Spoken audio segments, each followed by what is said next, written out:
Hi there, this is Jo and welcome to Zenjo Tangling Tips and Techniques.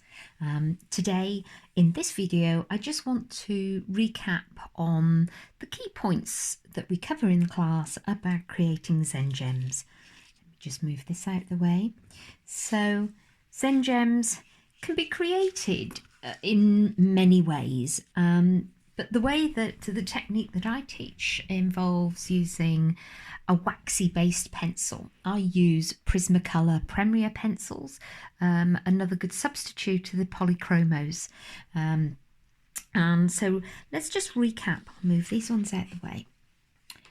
So the materials that you need for creating Zengems: you will need a pencil, you will need a tortillon, so standard Zentangle kit.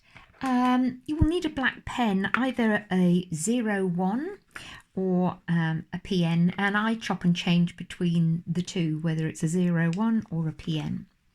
The other pen that you will also need is a white jelly roll. I use a 10. You can use a substitute jelly roll or substitute for a jelly roll. There's plenty of white ink pens out there, but I really like the flow of the white ink. But we won't use those for some time. The pencils, let's have a quick look at the pencils. Now, you can create gems with just three pencils. You don't need very many more. I, though, have put in 4 pencils and a white. So I start off with a dark shade, a medium shade, and a light shade. As I've already said, you can get away with doing gems with just those, absolutely fine, but it's quite nice to add in a contrast. It can be completely different colour or one that blends with the colour that you've chosen, and you don't have to stick to the same shades. You can really mix it up, so as long as you've got a dark, medium and a light, then you're absolutely fine. The one pencil that we use with all gems is that we'll use a white pencil. Okay, Prismacolor do make a blender pencil. I've tried it and I don't like it. It doesn't give the same sort of opaqueness that the white does when we're using them. So I'm just going to pop those up here. So I've got them in order in front of me. So basically, if I roll this down, I have all my pencils in a row above my cork board, which is actually a placemat turned over. So I've got a white Zentangle tile. You can do this technique on all the tiles, slightly different technique for black tiles, just very slightly. So what I start off with is just drawing in pencil just a rough string for a gem. Now obviously gems you can fit into all sorts of tangles. You don't have to stick to what I'm going to show you today or what we've done in the class. You know, it's your choice to fit it into whatever tangle that you like and things. So right, so I'm going to make sort of an oval shape, and I'm only doing one very roughly with pencil, and I can pop my pencil to one side. So the first thing we need to do with your gem is I'm going to start off with the darkest colour, okay? And please make sure that your pencils are well sharpened. I actually have 2 separate pencil sharpeners, one for my white chalk and my Prismacolors and one for the graphite, and that is just because if you use the same pencil sharpener you can end up with losing the nibs or the points of your pencils, so just use separate pencil sharpeners. It just makes life a little bit easier. Okay, so the first thing we're going to do is we're going to add a dark borderline with the dark pencil, and we use a technique called scumbling, and scumbling is tiny weeny little circles. So I'm just going to go round the outside, and I might just make this a little bit bigger for you so that you can see, and I'm just with the point going around the outside of this oval shape. I don't need to press very hard at all. The gem technique is basically adding layer upon layer of shade of colour using the wax. So you cannot get a deep shine if you try and press down all at once. This is a nice, steady, mindful technique where we just add it layer by layer. And the scumbling works because if you think of your paper, if you run your finger over it, you know that there's little bumps and dips and valleys and mountains. If you press it down really hard, you're going to squash those completely flat, and then it becomes difficult to add this layer upon layer. You just get a sort of pencil sliding across. By doing these little circular moves, you go in and out of the valleys and the dips, and it allows this steady build up. You can see here I'm now concentrating on adding this colour, this dark, in a sort of tapered way from the top. What we're looking for is to create a graduation of shade of colour, or graduation of colour. And that is because, and I'm just going to grab a tile here, what we're looking for is going from, let's move this down so you can see, from dark to light. Because with a gem, to get this glossiness, what you've got is, you've got a light hitting here. So if you imagine the light hitting here, and it shoots up through the gem and it diffracts, or refracts rather, out the gem in this sort of sparkle at the top. So we've got to really just work very steadily by adding layer upon layer. Okay, so that's my first layer, which is my dark layer. Then I pick up the medium, and with this one I start just within that previous colour, and I start that same scumble technique of just lots of tiny weeny little circles, lots of tiny, and of course at first you are going to see the toothiness of the paper. This isn't a very quick process. Well, I personally think it is, because it builds up pretty quickly. We're going to do about 3, possibly 4 run-throughs of colour.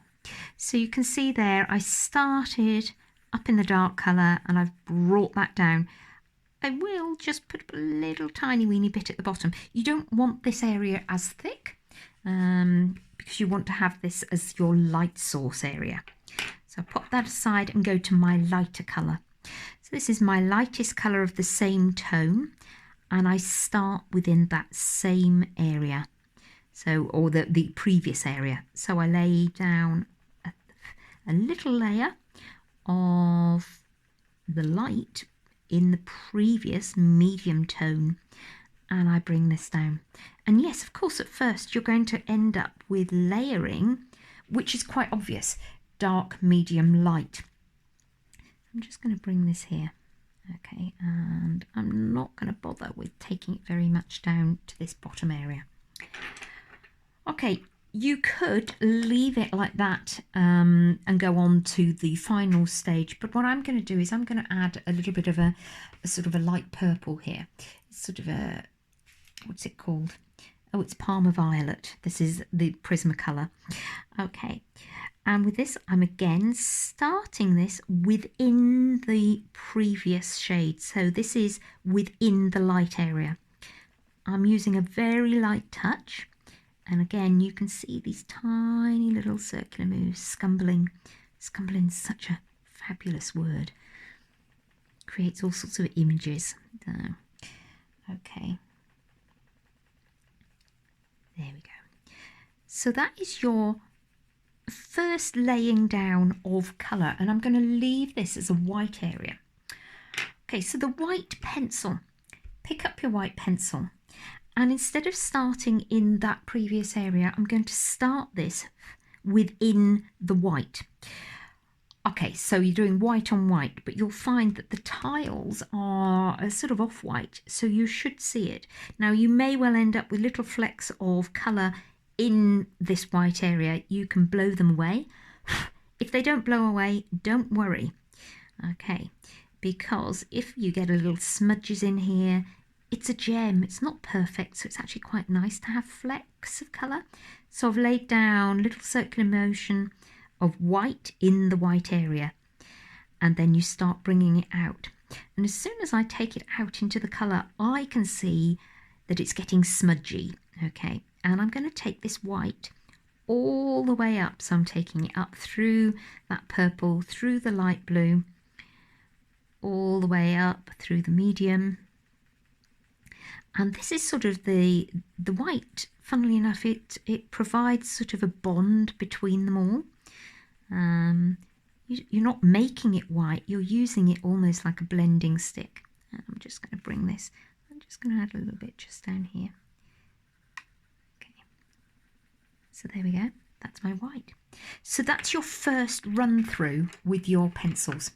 I'm going to go back now and start again. So I'll go back to the dark and start with those tiny little circular motions in the dark area.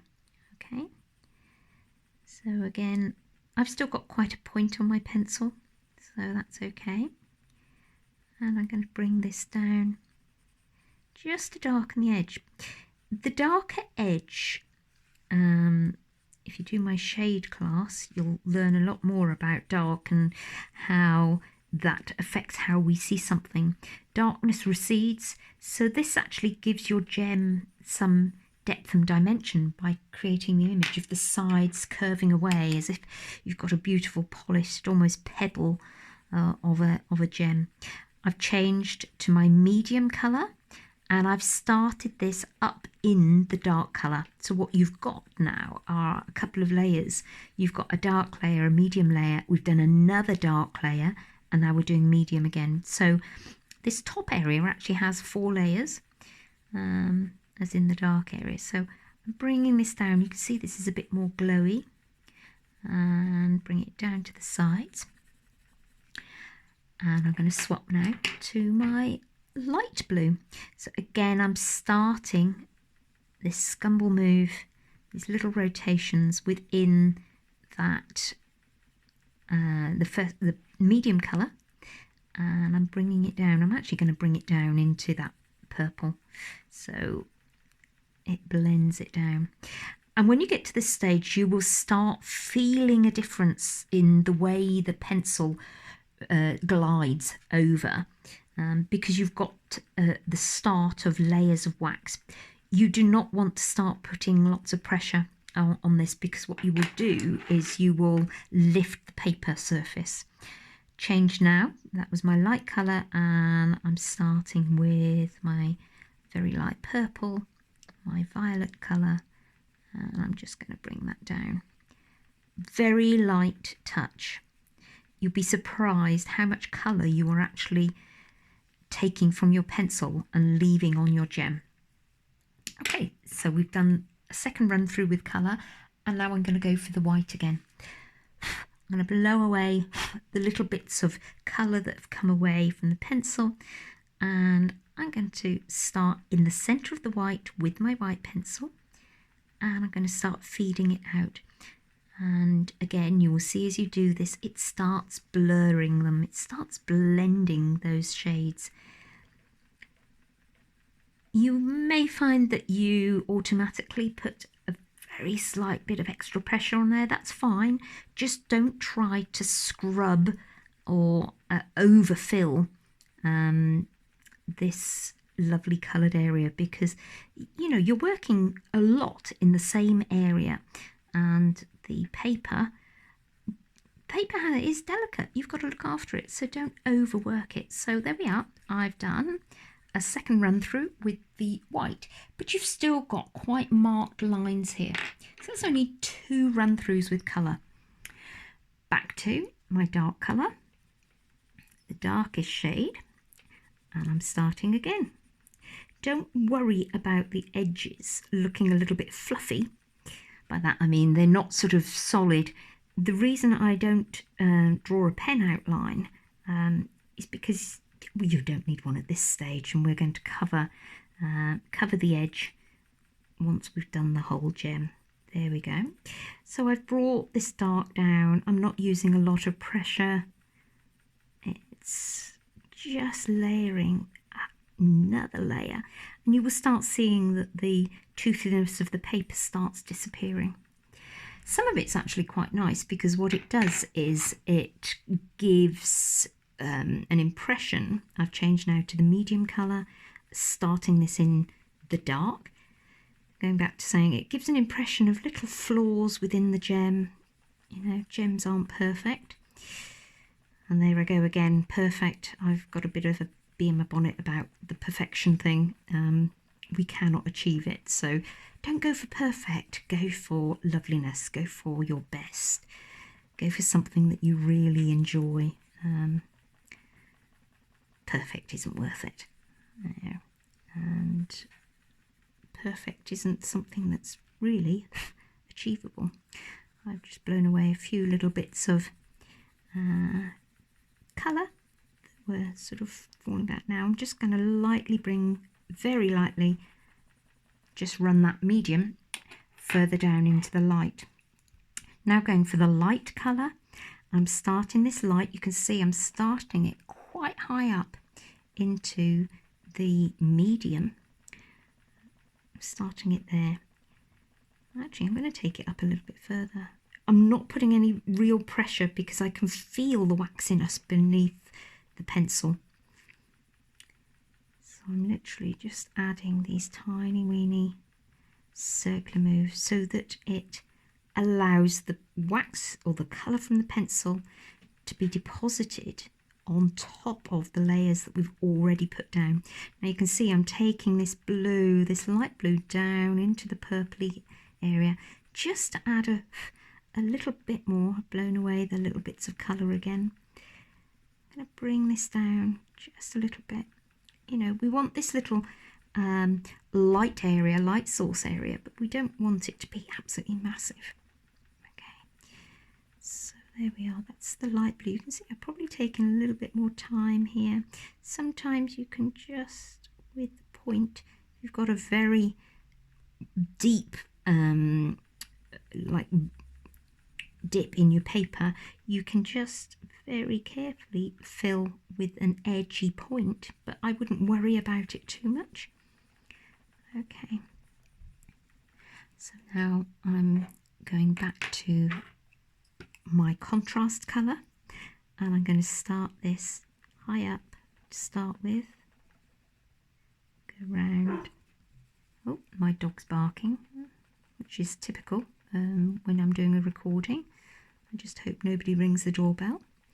And okay, so there I have my contrast colour. In fact, I'm just going to take that contrast colour very lightly up. You'll be surprised how just adding a little bit, you almost can't see it, but adding that little bit of contrast further up into the dark adds to the depth of the glow. I'm now going to the white. So with my white here, oh, I've actually got quite a few little bits of flecks of colour there, but that's okay. So starting in the white area, I'm now feeding this out, doing these lovely little circular moves, taking it out. Now I'm really going to take my time with this layer of white, and I'm just going to blend that a little bit more here, hoping that you can start to see the difference that happens as you increase the layers of pencil. And I will show you some examples done with some different pencils. You can do this with other pencils, but it doesn't work quite the same. It's the waxiness that gives you the glow. So you can see I'm spending a little bit more time with my white pencil this time. And I'm going to do, there's still quite a marked lines between this. Just make this a little bit further away. I'm now going to do one more run through with my my colours. So again, I'm starting. I'm going to take my time this time. I'm just going to fill that in a little bit darker there. So be careful now, because you've got a lot of layers of dark, of waxiness, and if you sort of just lift your tile and have a little look at it, you'll see the difference in this surface compared to the original tile. So you can see I'm just taking my time to add in the dark, bringing it down, gradually bring it down. What you want to try and do is really blend so you lose these marked definitions of colour. Okay, so I've actually brought quite lightly, as in light in pressure, I've brought some of that dark down and I've made those circles a little bit bigger. Going to my medium, and I'm going to start the medium up about here. Okay, so just be very careful. You don't want to be putting pressure. You don't want to scuff and scumble. No, not scumble, because that's what we're doing here. You don't want to lift these waxy layers by being heavy-handed. I'm just going to put a little bit in there. There you are. That was me just turning my pencil when I've got a little bit of a point, and I could just dab a little bit of colour into a big white area. You know, a big white dip. Okay, so I'm bringing this medium down. I'm just going to bring it down the edges a little bit. So you really have to just feel your way through these gems. Enjoy the fact that you get this lovely repetitive action. You know, the thing that makes us feel good about Zentangle is that repetition. Okay, so there I've got quite a glow of the medium. Going for the light colour now. So here's my lightest colour. And I'm going to start that up in this area here. So here's my lightest tone of blue. I'm going to take it up a little bit higher actually and bring this down. And I'm going to bring it down actually into that purple area to try to tone down the contrast that is there. And you develop a feel for this. The more of these gems that you do, you get a sort of sense of doing them, and sometimes you can get in a real flow. I mean, I did a birthday card, actually for my father. I did a whole lot of green gems. They were great, they were glowing, and I just got completely lost in them for a good hour or so, and tangled all around them, and they look brilliant. So, okay, so there's my light colour, and you can see now I'm just sort of taking it up and just adding a little bit more of a layer to blend all these together. So it's literally a layer of the light blue that's coming to all of these. I'm then now going to change to my contrast colour, and using the sort of slightly flattened edge, I'm just going to take this up into the blue area. So I'm just going to lightly do this here, and I'm very lightly taking this whole contrast up. Oh, there's my dog barking again. I hope she doesn't do a whole series of them, which she is apt to do sometimes. And okay, and we're going to do a last run through with your white. So clean that off a little bit. So into the white area, I'm going to circle these round, and it will really blend them this time. And take this up. So that's going to blend here. So really think of this as a blending stick. Again, just another reminder, don't put too much pressure. And it's like with all Zentangle tangles, with all techniques, the more you do, the more familiar they become. You start to feel the ink, or feel the pencil, feel what pressure you need or don't need. So don't give yourself a hard time, just have a go, you know, have a go. Okay, so that is, you know, what is, I mean, you've got my desk lamp shining down on this, so it probably looks a little harsher than it actually is. And I said don't worry about the outside edge, because the outside edge looks really a little bit tatty. But what I can do, going to my micron, I'm going to add dark all the way around. So I'm going to draw a pen line all the way around the outside. Okay. Ooh. So by doing a pen with your black, obviously you could always do it with a different colour. Say a dark blue, that would look cool. Oh, look, I've got a big gap there. Okay, so that just defines that a little bit better. But what you end up with is you end up with almost like little gaps around the outside, which you can see here. Okay, go pick up your dark pencil, and just with a very fine tip you can just fill some of that in, so you can refine it and define it, and you will find that that is enough just to tidy it up.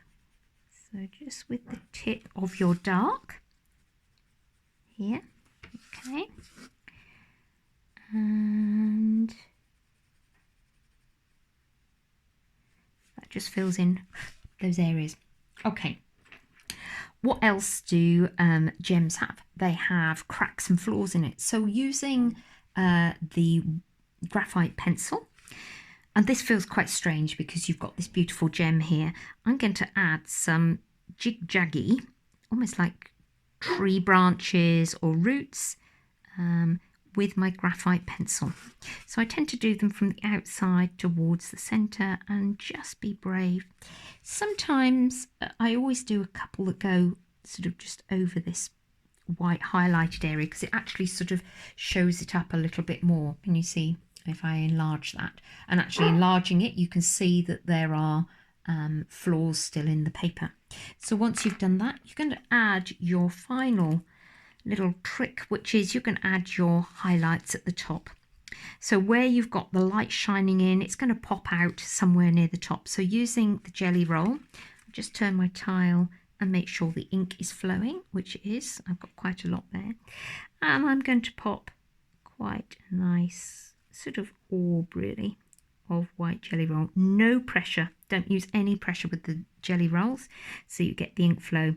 I'm then going to do a sweep down, so it starts off thicker at the top, so you get almost like a comma, and then I'm going to do another little sweep down, holding my breath as I do this. Okay, and you can add some little